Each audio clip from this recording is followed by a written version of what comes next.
Nang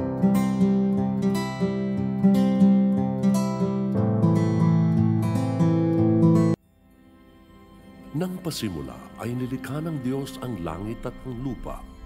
Ang lupa ay walang hugis o anyo, dilim ang bumabalot sa kalaliman. At kumikilos ang Espiritu ng Diyos sa ibabaw ng tubig. Sinabi ng Diyos, magkaroon ng liwanag. At nagkaroon na.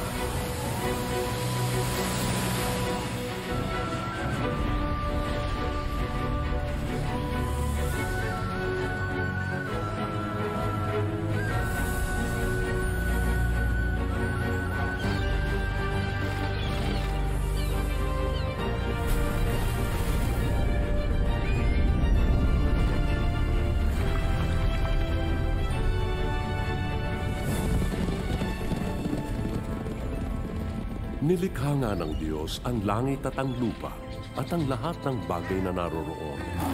Pagkatapos, ginawa ng Panginoong Diyos ang tao mula sa alabok. Hiningahan niya sa ilong at nagkaroon ito ng buhay. Nilalang nga ng Diyos ang lalaki at babae ayon sa kanyang larawan. Pinagmasdan ng Diyos ang lahat niyang ginawa at lubos siyang nasiyahan.